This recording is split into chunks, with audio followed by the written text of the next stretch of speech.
Good morning, everyone, and welcome. It is my pleasure to welcome you to the third edition of the JBDC Virtual Gift and Craft Biz Zone. We've been doing the JBDC Virtual Biz Zone since April, and we recently launched this edition on a Thursday morning specifically for our entrepreneurs who are in the gift and craft sector. And this is aptly so as it follows the launch of the long awaited National Craft Policy, which was officially launched by the then State Minister of Industry, Commerce, Agriculture and Fisheries, Honorable Floyd Green, in collaboration with the JBDC in July 2020.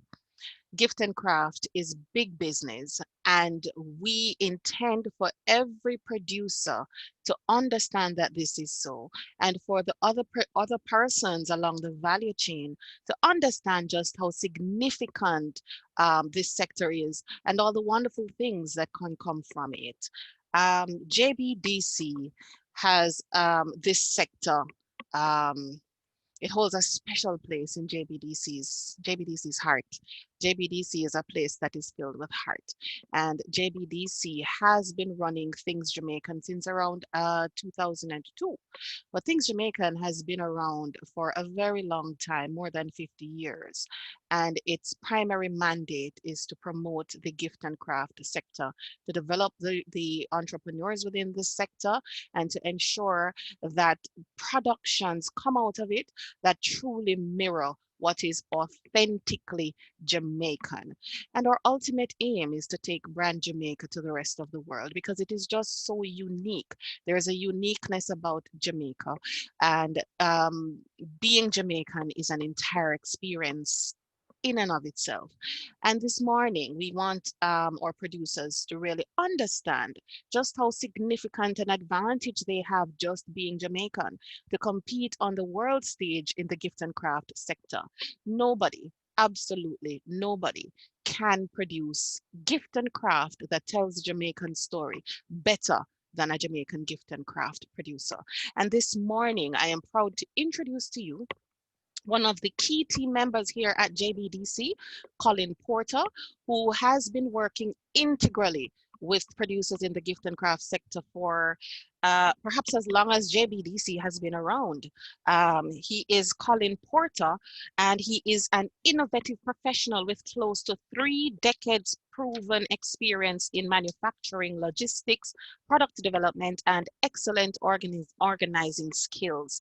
He has a BSc in Industrial Engineering from the University of the West Indies, is an active member of the Jamaica Institution of Engineers, and he's a former vice president of that institution. He is also a registered engineer with the Professional Engineers Registration Board, a board member of the Professional Engineers Registration Board, and he's a part-time lecturer in product design at the Edna Manley College of the Visual and Performing Arts. Mr. Porter is also a member of the Industrial Engineering Advisory Committee at the University of Technology. He is also an avid photographer and visual designer. You can follow him on Instagram at Colin Porter Photography, I think is the handle. And you'll find some of his pieces in the luxurious Marriott in Kingston. You see those beautiful photos when you enter the Marriott. It's Mr. Porter. And so Mr. Porter is not, this is not just a job for him. He is a lover of Jamaican culture, and he loves to tell the story in pictures, and that makes it easier for him to work with our producers here. And this morning, he comes to present to you on the topic using cultural influences to inspire design. Knock your table, the something, clap him. Over to you, Colin. Thank you very much, Suzette, and good morning to everyone. Pleasure to be here again. I was here wearing a different hat last week. However, it's always good to join forces with my friends in Things Jamaican, part of the team, to help to talk. By the way, Colin, I want to show them my earrings. Did you see I'm wearing gift and craft earrings? I bought these at Things Jamaican. Nice. Them pretty. Those are what, They wood. it has some wooden thing and it has the Rasta colors on it, using Jamaican culture to inspire design and so Oh, on. exactly. Yeah, so I selected these specifically for this morning, and they kind of match my red top There and you go. my thing. So big up TJ. I can get a free one for this plug. Thank you. Back to you, Colin. I should have worn my one. I have a shirt by one of our late great masters, Enrico, which I should have worn this morning, but totally forgot to wear it, right? But we're going to talk about the culture and design, two of my favorite topics, as Suzette mentioned, right? Let me start here with the share screen immediately so we can get the conversation going. Right, forgive me while I get everything set up properly. Okay, great. Are you seeing my screen, guys? Right, so you should be seeing my screen. Right, so we're talking Yes, about Colin. using cultural influences to inspire design, which is, for me, when I was asked for the topic, I was like, oh, but that's so easy. Design is inspired by culture off the get-go, but sometimes it's not that obvious to us when we look at things. But before we start talking about design and stuff, I always like to go back to base. So when we talk about culture, what do we mean really? And in Jamaica, we use words in a lot of ways, and culture is one of the very important words for us. But the classical definition of culture is the ideas, customs, and social behavior of a particular people or society. So these are the things that kind of make a group of people, a society, the Jamaican people, as opposed to other groupings of people. And I found this image here about the culture wheel, and these are different spheres of culture, things that help to build up one's culture. There are stories and knowledge of our traditions, right? Language is a part of culture. Even techniques and skills, how we do things, help to, to communicate what our culture is. The tools and objects we use, the arts, which is very, very big in Jamaica, food and drink, another great thing. Our values, what value systems we have, the greater community, so it's wide enough, we have people in diaspora, we have people here, we have people in every corner of the world who help to propel the Jamaican culture. But a few other characteristics of culture is that culture is intrinsic. We're born here in Jamaica, or people come to Jamaica and live. No one teaches you the Jamaican culture in a direct way. Yes, you learn stuff from you growing up, your mother teaches certain little things, how we make fried dumpling, how we cook ackee and saltfish, the Jamaican way. But it is not, don't you say, this is culture, do it. It just happens, it evolves as well. Because culture deals with people and we're not static. So we will change, we will evolve with new knowledge, with new ways of doing things, with the introduction of other influences, then culture will evolve. And obviously culture is generational, so it is passed down from one generation to the next. So it can be preserved and propagated and so on. And culture is diverse, which we'll talk about later. When we talk even about the Jamaican culture, what part of the culture we're talking about, because we have so many different segments to our culture, right? But this is just a classic background definition of culture to set context of what we'll be talking about a little bit. Now, this image here, I'm gonna switch my sharing to a video screen because I want to give you a little illustration of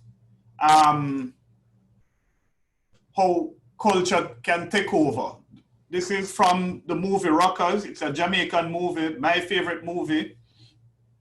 And it's about Jamaican musicians and the struggles that they went through in the 70s. Now in this particular scene, the two protagonists here, Dirty Harry and Horsemouth, Leroy Horsemouth Wallace, a drummer. They went to the famous Turntable Club, which is an uptown club back in the time, who was famous for playing a lot of disco music, foreign culture. So they wanted to impose the Jamaican culture. So this little 2-minute scene will illustrate exactly what's happening here. Sure. Right now, man, don't too feel good on play side. Rockers music now play, that's right. And I will change mode. Right now, man, play too much soul music. No, man, you can't say that, man. You see people out there dance. Right now, come change mode. No, man, you can't do that, man. Just say that, take over this. Come out of this.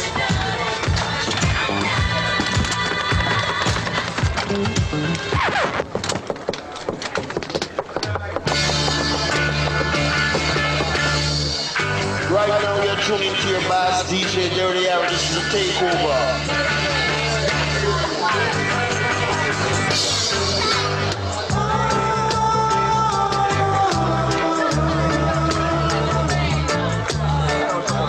Musical beats from a flick of my wrist to make you jump or twist, as I will say. I'm out there, man. You know why I shall not remove, as I will say. You know, you got to be slick and don't come inside here with a little fun and tricks, as I would say. Man call us, man, ranking jump up the JA, as I would say. Yeah. All right, so that was a little taste of rockers. Right, now let me tell you why I like that scene and why I played it. I like to describe our culture as a very dominant one, right? Everyone knows about Jamaican music. Everyone knows about Rastafari and the influence it has had on pop culture throughout the world. So for me, it's a prime example of what culture can do, the kind of impact it can make upon a particular society and let us be recognized, right? And that's going to be important in design when we start talking about that in a little bit more. But also like rockers, for that level of influence it has, and I'm just going to show you how the influence goes beyond just people liking the movie or hearing reggae and that type of thing. Recently, Tootsie Bird, who passed away, the glowing tributes that he's been getting from all corners of the world. Rolling Stone has 2 of his albums in the top 500 greatest albums of all times, for example, and so on. So we get to see that people from elsewhere are using our culture. So I found this article on the internet from the Source magazine. Source is a music magazine that focuses on hip hop and popular culture. And there is an article, and if you look where the arrow is pointing, the Levi's vintage clothing rockers collection is a big up to Jamaica. Levi's clothing, the big jeans clothing maker, is being influenced by the Jamaican culture, by rockers movie, in this case, by the Rastafarian and the dancehall culture. So they have now decided to put out a collection. This was a couple of years ago, that the fashion spoke to the dancehall culture, right? So that shows how powerful our culture can be when it comes to others seeing it and using it in a commercial sense. Now, again, this little clip here now shows 2 sides of our culture that kind of manifest in everyday life. The image on the left, I was so fascinated, I had to kind of break a little bit of road law when I was driving the other day and take a picture. I'm going down Mullines Road and I see this little vehicle on my left. I was like, what's that? That is, I don't know if it's a handcart or a vehicle, but this guy took an old refrigerator, put it on wheels, put a chair on it, put a steering wheel on it, and there's an engine in there, and was driving down the road, right? For me, that says the Jamaican we can do anything part of our culture. You know, our culture that says there is nothing impossible. There is no impossible feat or task that we can't do. And we can just whip up a quick design. He's not a designer. He's not the prettiest looking vehicle in the world. But it functions, it works. And that's what design does. Design makes something functional. So he has that. And then the other image, a little craftsman, can't remember his name. I saw him on the beach in Treasure Beach selling his craft wares. And he kind of epitomizes the typical craft producer we see creating these little snippets of Jamaica with a wood carving of a Rastaman in the red, gold, and green tam and his locks flowing, right? So we see the culture coming out and being manifested in different kind of ways. But let's take a jump a little bit now and talk about product design. What is product design? Product design is really a process where we take ideas and manifest them into some tangible type of product. And it can be a service as well. It can be an intangible product with the emergence of things like, you know, web app and the IT type stuff and so on, smart devices and so on. But product design really is a process where you look at an idea, you look at a need that may have been identified somewhere in society, somewhere within the community, and you provide a solution that meets that need. And it's a process. I'm just going to kind of walk through an informal little process as I see it, which differs from the classic models we see perhaps. So we observe what the market needs. There's a market, and we observe how they behave and what they yearn for. And that should generate a set of ideas. From those ideas, we go through brainstorming, we look at different models and so on, and we generate a solution or several solutions. And then we come up with a product, we commercialize that product, and ching ching, we make money and have sustainable businesses from that product. And the cycle continues. We go back, we look at the market, we tweak the product as time goes by, and we realize that sales performance is down, and we introduce new products and so on. So product development itself is a process. We sometimes look at it as an intuitive thing in that, oh, we just make a quick glimpse. Let me go back to the chart. We make a quick glimpse and we say, oh, yeah, man, we can make sandals. So we just start making sandals like that. But who are the sandals made for? What do the sandals reflect? Does it have personality? Does it reflect what is Jamaican? Does it reflect what it is about you, the producer? What story does it tell? What story does it embed? And so on. So we have to pay attention to the process when we are generating products. But you see, the market need is a very important area to study. And even if we break it down and don't call it this fancy term, market needs and all of that, what it is that get people excited, right? What do they want? So we're going to look at now how we bridge the product design process with the culture to generate and create some products that people want. So let's talk about now how culture actually influences design. So if we think about different cultures from ours, different places and so on, certain things pop to mind immediately. If you think about France and Paris and so on, part of their culture now, you think of the art and the food and the wine and stuff, and then you see things like the Eiffel Tower, the Champs-Élysées, I'm not very good at French, so I may massacre the words, and things like that. You think about the French bread that them don't wrap in a bag like us, but just wrap up in a piece of paper and you're gone. You think about San Francisco, you think about the Golden Gate Bridge and the street cars, the tram cars, and different aspects of what makes San Francisco, San Francisco. Similarly with New York, I love New York, this iconic symbol here, logo here, designed by one of the greatest graphic designers in the world, Martin Glaser. But you think about New York, you think about the yellow cabs, you think about the skyscrapers, you think about certain type of thing comes to life, how New Yorkers behaved. Everybody in a hustle, have no time to talk to nobody, right?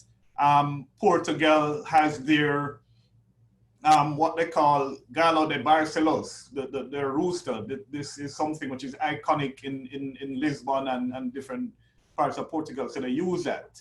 We think about South Africa especially, and a few other African countries, and I think about the beads and the beadwork, the intricate beadwork, and so on. So what you're seeing from these products, these souvenirs, are the cultures of the different places. You know, you don't have to guess where it's coming from. And similarly, we have quite a bit of things in Jamaica as well. When you see the product, you don't have to wonder where it comes from. You know it is Jamaican, right? But we want to be able to give people products that they will become even more interested in our culture and want to learn more. They will be attuned to our culture because the product speaks a lot. The quality of the product is important as well, because that is also a reflection of our culture. You know, are we a culture of knockoffs, or are we authentic?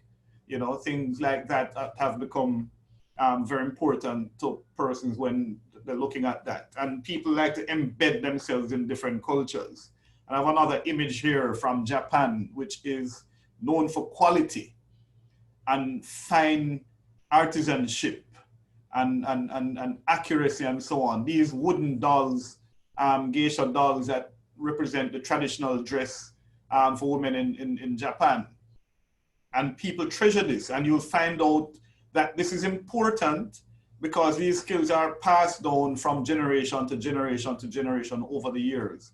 And they maintain a certain level of authenticity about them, right? It becomes very important to them. So we see this, we think of the Japanese culture, the quality, etc. So these things become very important to design. So when designing product, you are not just now designing on the surface that this is a Jamaican product, but what does it really mean to be Jamaican? What can I embed in my product?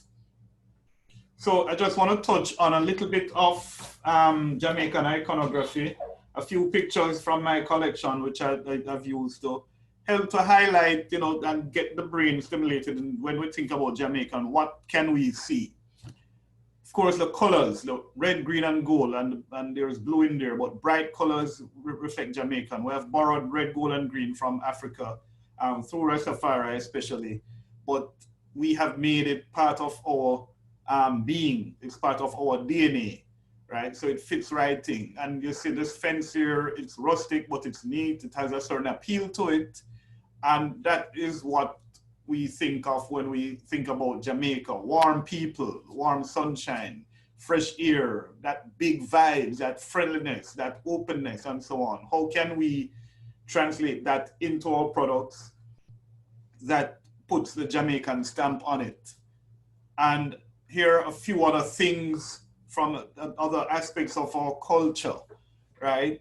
We have the traditional dating back from, you know, a few centuries ago, the Jankunu and what that means, right? And how we build it and what it represents. And, you know, we can start thinking, so how many products can come from the Jankunu experience, right? We have the Rastafarian drummer in the bottom right-hand corner there, beating his drum, and he has his message written on the drum. So that, again, is a strong part that people are you know, we are renowned for, that people recognize us for, right? We have the fishermen who go out and fish, you know, in the sea, and the sand and the sun and that part of thing. Tourists come here and they want to bask in our white sand beaches and our crystal clear blue waters and look at the nice green mountains and things like that. And these are just typical Jamaican scenes that we sometimes just take for granted. Then one of my favorite, and this probably is one of the most rudimentary but effective part of our culture, our signs and signage. And this one I found, and I had to kind of block out a part of it. I had to ask Suzette before, should I censor this part a little bit, you know, because it, you know, the Jamaican culture can get edgy as well. But you read a post and it brings a certain amount of humor to you. Rastaman Steve and Peter Speedy present a night call. You can't have a dance if it is not titled A Night Call. You know, you must have the name of the promoters. And this one is called Heights, Gold and Green. Not Heights, but Heights, Gold and Green. And, you know, and all the various information on there. And then we have the musicians and the fancy dress and that type of thing. So these things are reflective of the Jamaican culture, the warmness and the vibrations and so on of the Jamaican culture and who we are as people, what comes to us naturally. And, you know, these come from different areas. You know, culture is also something I should point out, that people borrow aspects of other cultures and transform it and make it their own, right? And in addition to the people and the warmness and the vibe, we have the architecture and the landscape and so on. And we even put up with graffiti, guys, I love what I said, you know, which in some places literally becomes part of the architecture in certain places. One time it used to be L.A. Lewis. You go everywhere in Jamaica, even under the seat on the rock, you see L.A. Lewis, DJ, we love you, and things like that. But we have our lighthouses. The picture in the top left-hand corner is Main Street in Black River, which is famous for its old buildings, right? It has a lot of Georgian architecture, and they have preserved a lot of the buildings, refurbished them, kept them in pristine condition, and so on. These are stories that we can tell that can come out in our craft, right? Everyone knows halfway 3 o'clock. When people come from country one time, the landmark used to be halfway 3 o'clock. All right, but take the bus and I come from country, them drop me off halfway 3 o'clock, come pick me up and carry me where you're going. Because when we come from country, we don't know Kingston and where we're going. So that iconic landmark is something that we can celebrate and showcase to the world. And there's a famous flat bridge, right, which has been around for many, many, many centuries unchanged, but it is something that is a part of Jamaica. So when people are coming to Jamaica now, I have observed that when visitors come to Jamaica, this is a part of the culture they want to embed themselves in, the more authentic part of our culture. They want to go off the beaten path. They want to see the areas that musicians come from, that musicians sang about, that they saw in movies like Rockers and The Harder They Come, right? And they want to experience part of the culture, because I know certainly for me, when I visit any other country, I want to go to a place that means something to me, whether I saw it in a movie or read about it in a book or a magazine or something. When I go to New York, I want to go in Manhattan and look on all, you know, when you're on Wall Street and look at, they have this famous bull in the middle of Wall Street, and then someone made another statue of a girl facing the bull. I want to go and see that for myself. And, you know, things like that. So we become attracted to other people's culture because of information that we've received elsewhere. And we must know now how to use what is ours from our culture to create winning products, right? And I'm going a little bit back to this, the product development side, the process slide, and focus on the market perception part now. Earlier we spoke about market needs and what the market needs. But we have to understand also how the market perceives our culture, but also how we want to portray our culture through our products to people. What messages do we want to send? Nothing goes out there accidentally, right? People will perceive things that sometimes we don't intend for them to perceive. So we have to be careful in the products that we develop, how we develop them, what we put out them, and what people think about us, you know. That's important for us. We take things for granted and we just do it because, yeah, man, that is we, man, that's how we do a thing. But what do people think about us, and how do they perceive us, and how do we wish to be perceived? So we want to bear that in mind very importantly when we create products. I'm not ready to say thank you yet. This really is the last slide, but I want to go back some more and talk about this. For the presentation, I purposely didn't put too many products in here of our craft products, because I didn't want to kind of skew one way or the other, because so many things can come out of this, and I can speak about so many things that I would love to see our producers doing, using some of these landmarks, using some of these sceneries to create products. And we know there's a variety of products that we have here in Jamaica, from T-shirts to the mugs, the usual kind of souvenirs that people would want when they visit our shores, right? And we tie this now with, we're talking about the development of the craft policy and trying to drive an improvement in the products that come out of Jamaica. And what is happening in the world today, and the policy itself highlighted a couple of weaknesses and opportunities and strengths and so on within the industry as it is now. And a few things I saw as opportunities, I'm going to focus on the opportunities today. I'm not going to go into weaknesses and so on, but look at some opportunities where we can build and grow. With access to technology now, where we can easily replicate items much more than before. We have 3D printing, we have different types of casting where you can cast in resin with a simple urethane mold. And these are things, by the way, that we can teach you at JBDC, some of these techniques. Now imagine someone coming here and visiting Kingston and want a takeaway. We have so much things to share. A little statuette of the halfway tree clock, statuettes of the Bob Marley statue, done under license, of course. Edna Manley's The Negro Aroused statue on the waterfront. Different things like that. Images that can go on T-shirts, can go on tote bags, can go on printed fabric. A little plug here, we're about to launch at in the department what we call, it's an extension of one of our programs at earlier, Design Fusion. We're calling it Festival of the Cloth. It is about now creating Jamaican themed textiles.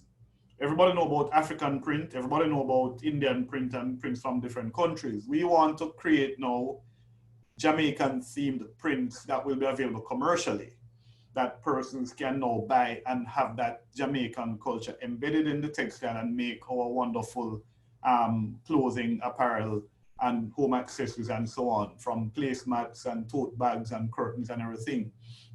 So what I want our producers to do is to dig deep and start looking at our culture with a different eye now.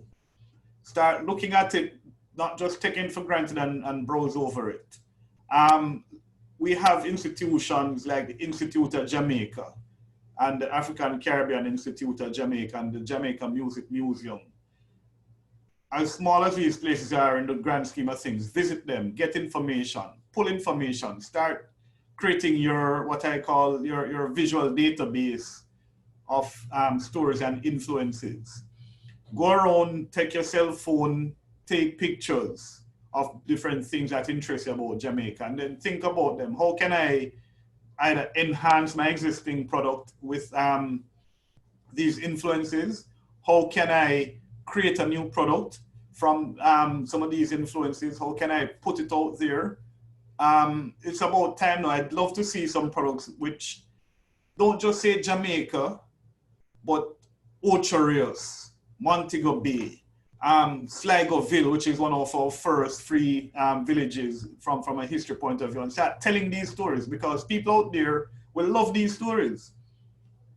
You have people who come to Jamaica just to visit old churches, right? I remember years ago, someone put out a calendar of old Jamaican churches, right? But what else can come out of these churches in terms of Jamaican craft products, right? The wood carvings.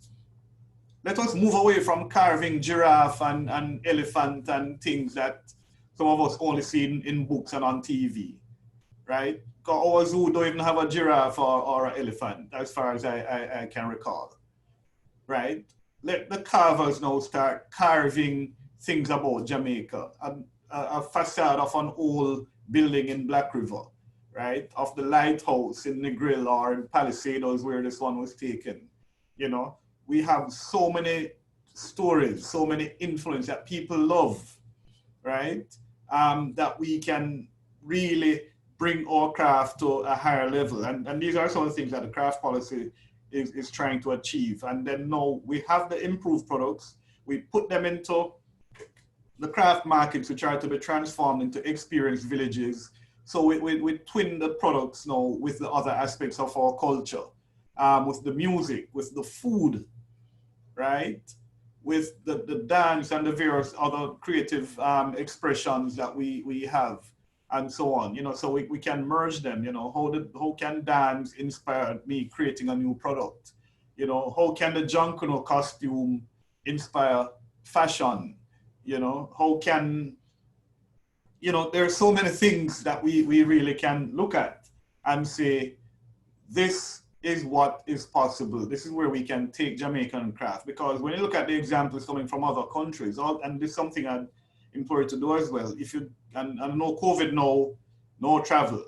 People not going anywhere much really, and tourism has a different face now.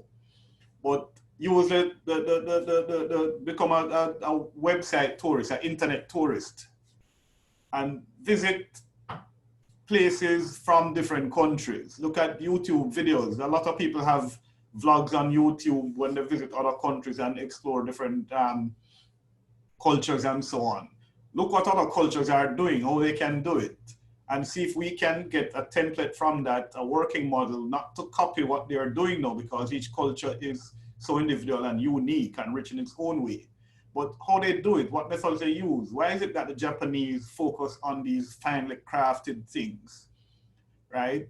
We have to look at, and other aspects of the policy will look at strengthening institutions and so on. That's where JBDC and others come in. So we help you to build up that part of the capacity, take advantage of those for you to become the best producer of your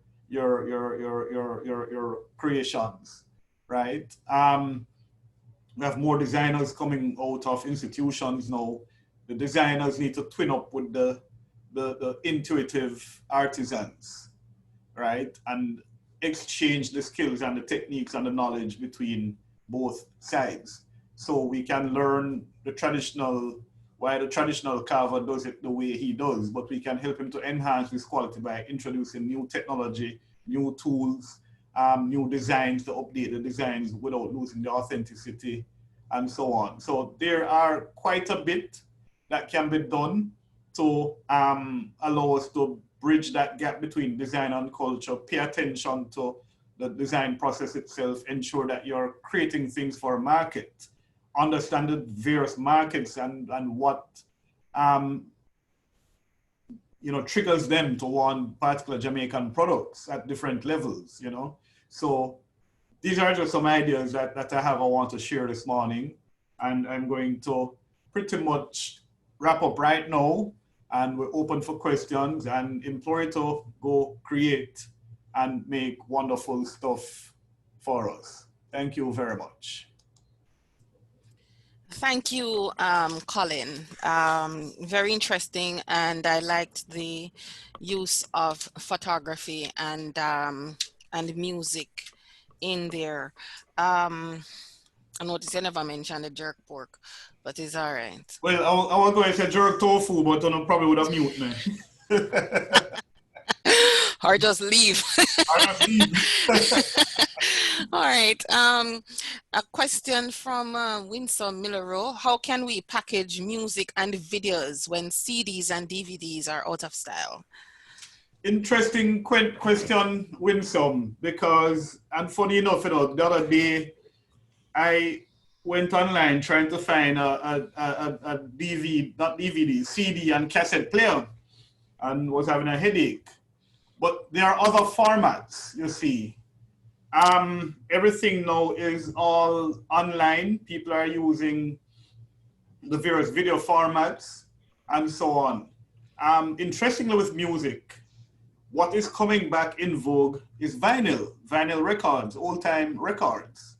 So if there's music, what you find is that persons are putting things out on various platforms now. For example, a couple of artists had released albums over the summer, Protege, Savannah, Toots and the Maytals. And what they do is take advantage of where people are. So the Spotify, the iTunes store, and so on, they launch their music there, but they also create the option where they actually still put out a few CDs and a few vinyls for those die-hard people who still latch on to that part of it. So there are different online formats for music. For videos, if it's a music video, they twin it with a YouTube launch or a Vivo launch or these different platforms where people are going to see them. For movies and so on, then you would want to look for other platforms. So everything is going online now, but you still want to leave options for persons who prefer those traditional formats to do. So that is pretty much the strategy that you probably should look at when you are doing your music. And of course, coupled with it, because when you go on Spotify, so you still want to create information about your music and your album. So the album art and so on still is done, and those are done as accompaniments to the music and so on. Okay, thank you, Colin. Ingrid Cork and Anika John want to know if there is a local manufacturer of fabric. Well, we don't manufacture fabric here as in the weaving of fabric in Jamaica.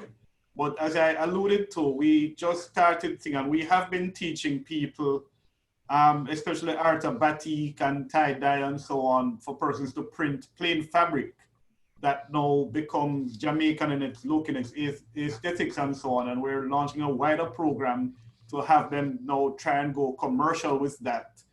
We'll share more about that in time to come. We're just putting things together to get started. So we will share that as we go along with it. And years ago, people used to do batik. There used to be a batik factory, I think somewhere in Trelawney or St. James.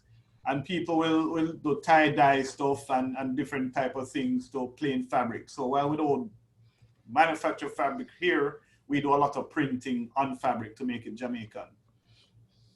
Okay, and what do you find the response to that? What's the response to Jamaican made fabric? With I've seen some of those batik designs coming out of IRC. Right. What's the prospect for it? What do you think? The prospect is very good. People call us all the while, and we have been channeling them to the producers.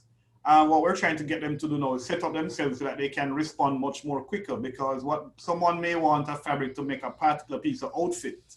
And so they'll approach someone and they print just enough to make that outfit. We want them now to be at the scale where they can just print enough, put it in a store. Someone goes to the store and buy it like they would a normal piece of fabric and thing. But the response has been very good. People are excited about the type of different motifs and designs that they're seeing. So we want to strengthen the Jamaican identity of the fabric now.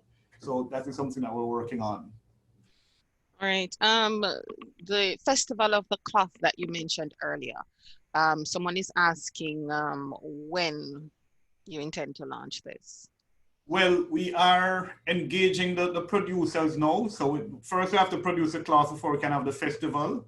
So I don't want to just say out a time yet, because we have to put put the ducks in a row first.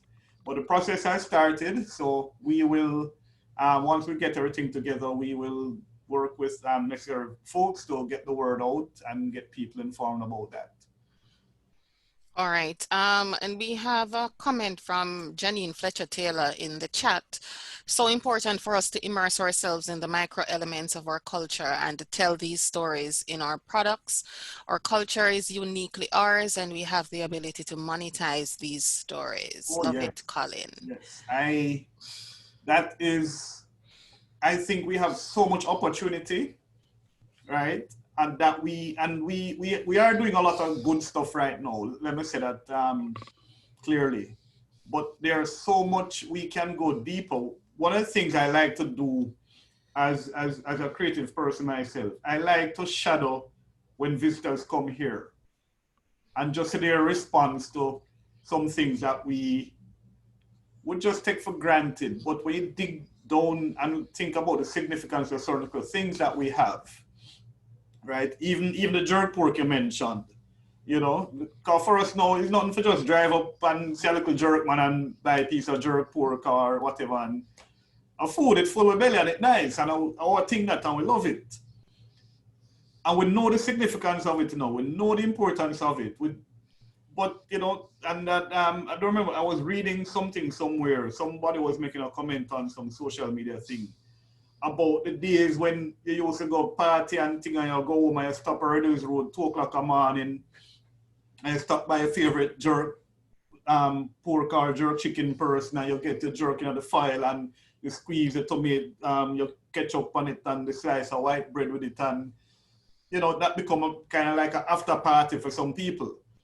That's part of our culture, and we take it for granted. So what can be taken away from that now to monetize it? What product can you create from that, and so on? And people will love it. You know, people will gravitate towards it so much. Okay.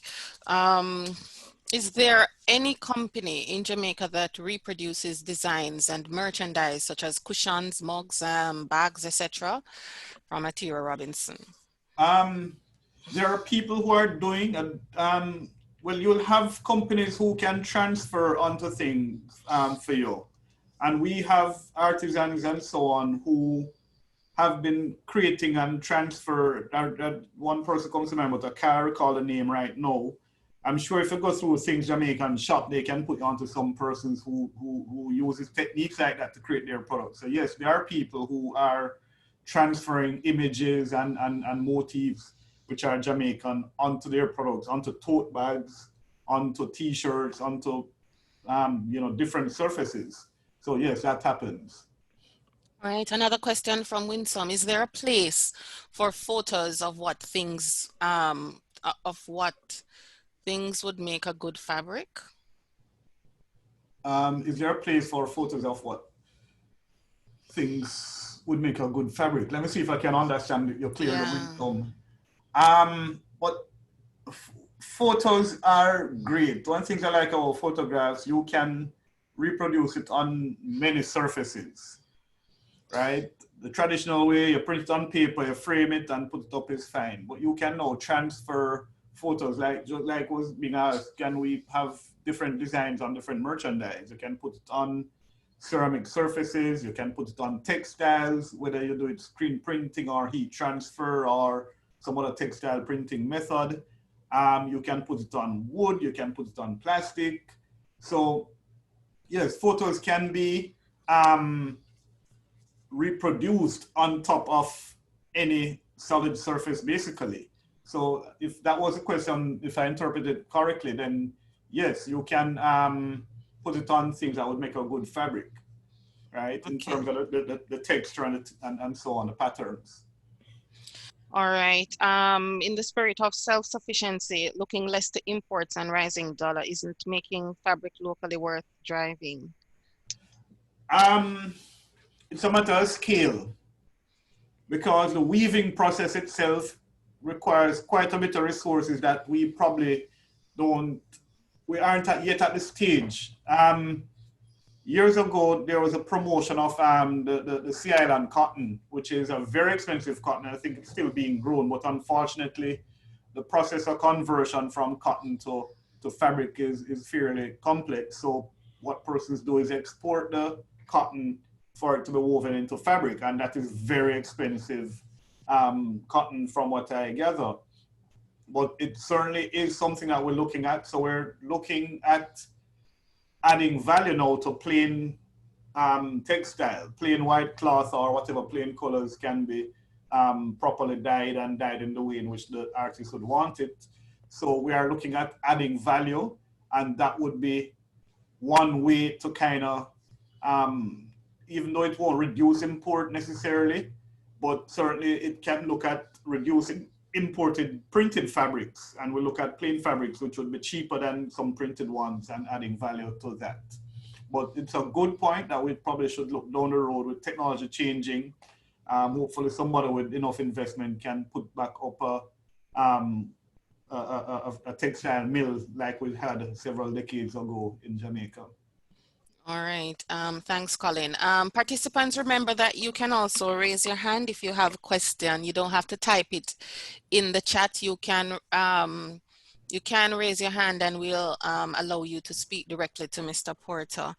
All right. Colin, from a product development perspective, based on what you see coming into the Incubator and Resource Center, what would you say are some of the most common features when it comes to persons drawing inspiration from Jamaican culture to produce items? And this is in any category, gift and craft, food, fashion, anything. What would you say are some of the most common, and where do you think they're perhaps not tapping into?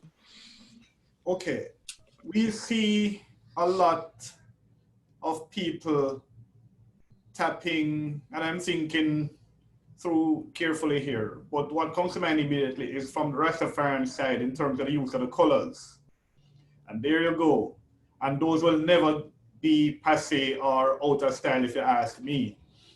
The careful thing about it though is how you use it, that it remains fresh. Our last big product design focused program we had, Design Fusion, we started seeing a widening. We started see people using things from nature, from the sea, from the leaves, from different aspects of Jamaican culture, using up shapes and things that we would see around the place. And I was amazed to see one particular designer, and I can't remember exactly what the direct inspiration was, but when I saw some geometric shapes in a dress, to me it reminded me of a building that we see some of the old buildings downtown and so on and things. So we are now seeing a divergence in terms of inspirations and thoughts. People are pulling from not the traditional eras anymore, right? The different scents we have, using more of the coffee scent and that type of thing. In foods, obviously using up our plants, our breadfruit and so on. And funny enough, even the breadfruit and other plants we're seeing in craft products, we're seeing it in ceramics, right? So the motifs are now jumping across category and across segment, right? There is no reason why the sea can't inspire you to make a beverage, right? Outside of sea moss, right? But just the thought of what happens when you go to the beach side and you hear the waves and you see the waves rolling up and stuff can inspire a beverage, right? But it can also inspire some craft item. The shells can inspire something. We see people use shells in some different kind of ways now to make things. So we're seeing now a divergence of what people are using. We're seeing people who are doing leather craft doing it in a different kind of way from the traditional way that we used to see before. And one thing I want to point out as well, Suzette, for persons, one of the wonderful things about design as well is that there's so much that can inspire you, but as a good designer, you have to learn when to dial back sometimes and don't put too much in the design at once. One of the biggest selling points about design sometimes is simplicity, believe it or not. So you can just take one little element and allow that to be the dominant feature of the design. So you don't overburden the design with too much, right? Create different products with different aspects of the story. All right, thanks, Colin.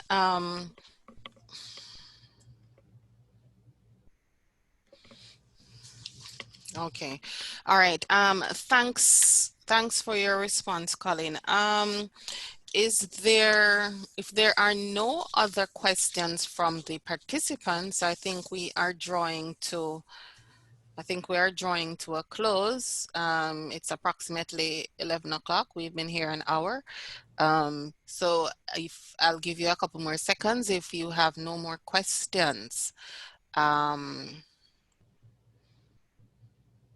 I will be closing in a few.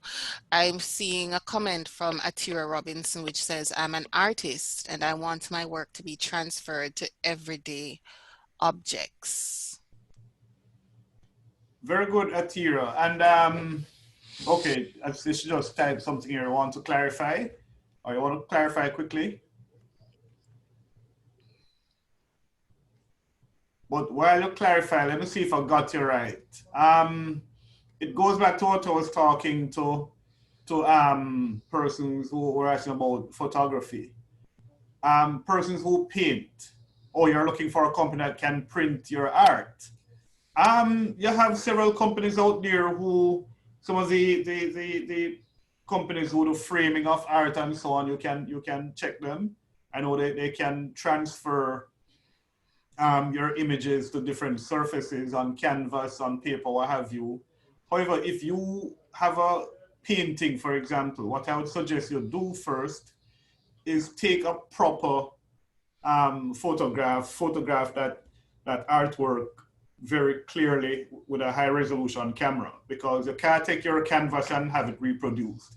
They tend to reprint digitally. So you need to have a digital image of your artwork, very clear, very sharp, so that it looks exactly like the art piece. And take it to one of these people who do framing. I don't want to call any specific names here. You can look in the phone book or Google them. Lots of them around. And they can reproduce it and print it on canvas, so you can have reproductions. And Jan has added that the whole issue of managing the IP of each artwork, yes, that's very important. So while you have your images and your products coming out, you have to look about your intellectual property. Things like art and photography and the written word and music and so on are covered by copyright. Other tangible products are covered by industrial design. You can check JIPO and they can guide you on exactly how to initiate these copyrights, but you want to ensure you protect the IP before you put your work out there too early, right? So that persons won't take advantage of you. But at Tira, you want to just ensure you take up image of that, check one of these companies and they can reproduce your art for you and get it framed and everything ready for sale. All right, Colin, earlier in your presentation, you outlined some elements of culture in that it's intrinsic, it evolves, it's generational, and it's diverse. What I wanted to ask you regarding that from a product development standpoint as well. When personally I see artists produce things that are inspired by Jamaican culture, some of them tend to be more from the culture way back. But our culture is evolving.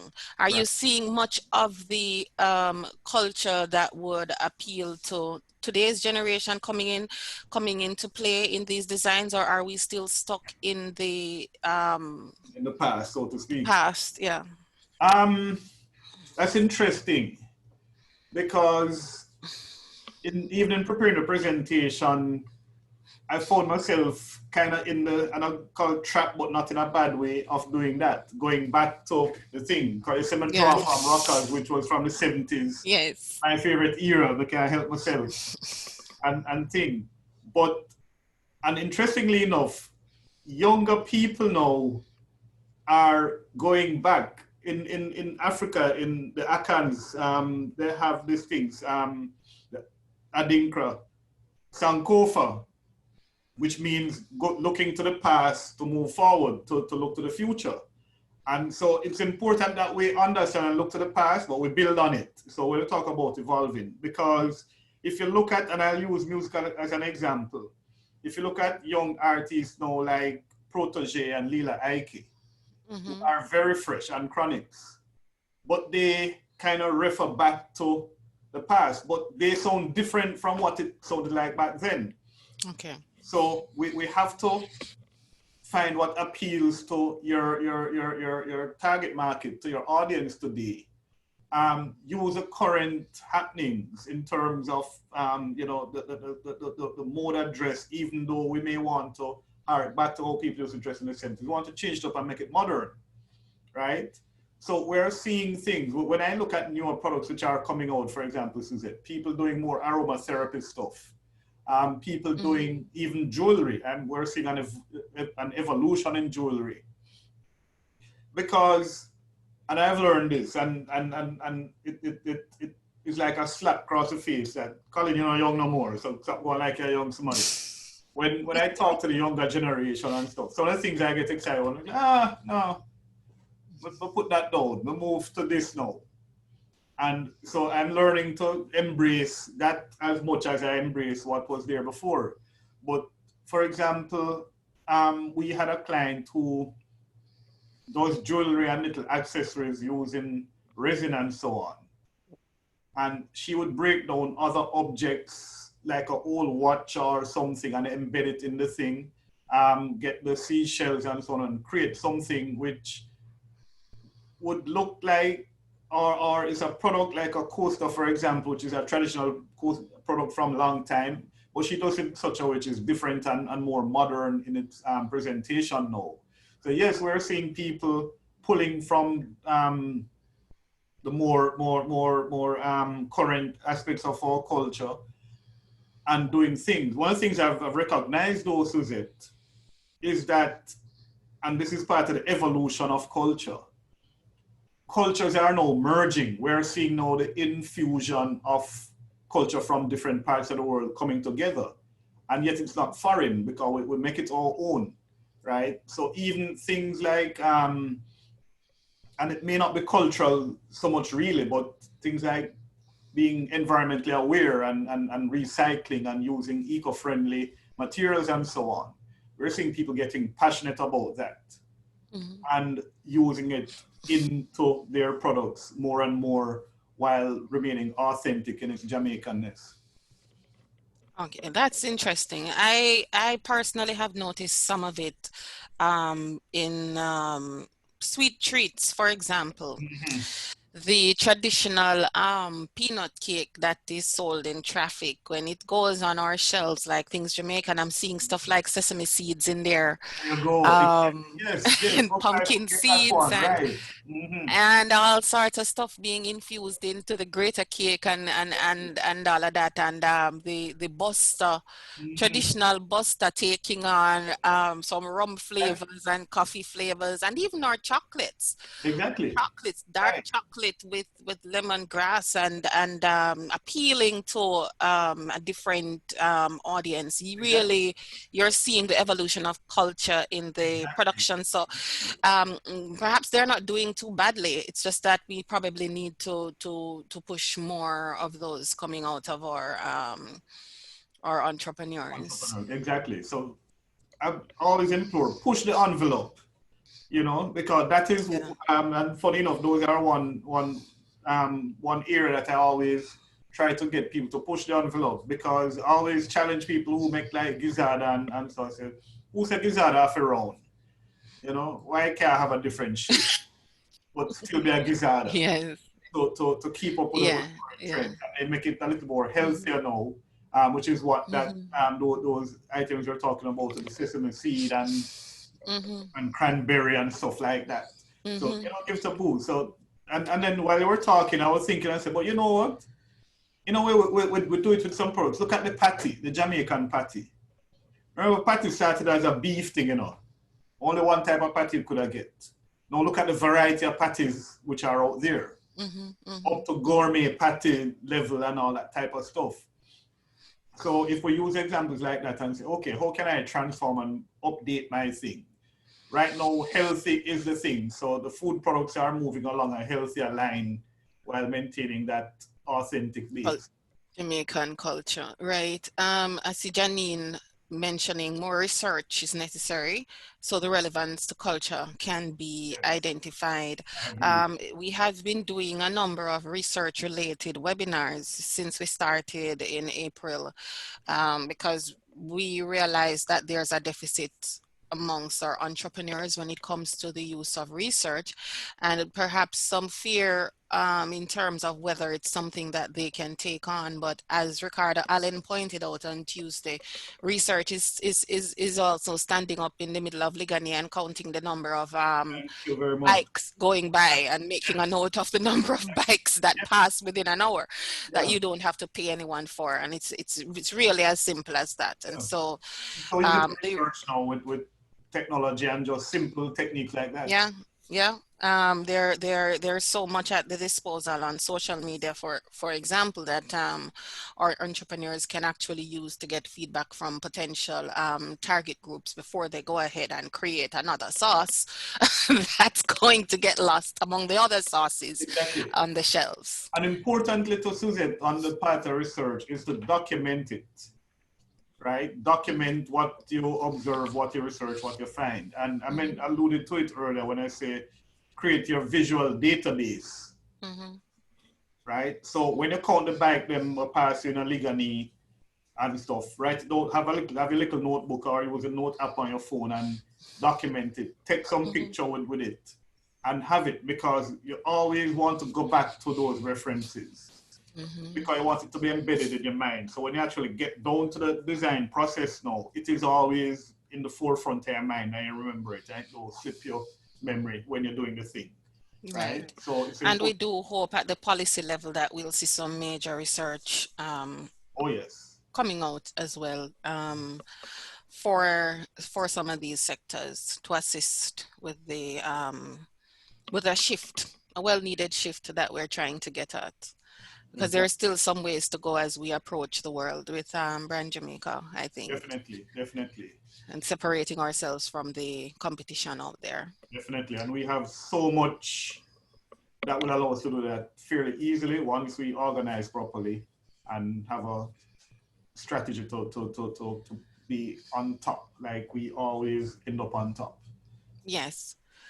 All right. Ingrid Koch says great content and kudos to the JBDC team. On behalf of JBDC, thank you for that comment, Ingrid. She also says it would be great to stage workshops on the rudiments of product design. Yes, I've actually written that down on a piece of paper in front of me, Ingrid. So that's something that we will take to the team and we will work on. All right. I think we are now at the end of this webinar. Thank you so much, Colin, for a very enlightening presentation and discussion. I'm sure that the rest of the JBDC team is pleased with your representation this morning of us. And I want to thank the participants for taking the time out to join us. Try not to miss anything, and also tell your colleagues to join us. We are here every Thursday morning. We have no end in sight at the moment. So every Thursday morning at 10 o'clock, just mark your calendar. Even if you get the flyer the day before, it should already be in your calendar that you have the JBDC virtual gift and craft biz zone, 10 o'clock every Thursday morning. We also have the general JBDC virtual biz zone on Tuesdays at 10 o'clock and at 1 o'clock. You don't want to miss those either. We have so much content to share. JBDC is the government's premier organization providing business development services for the micro, small, and medium-sized enterprise sector. We can't run out of ideas. We can't run out of topics. We've been going since April.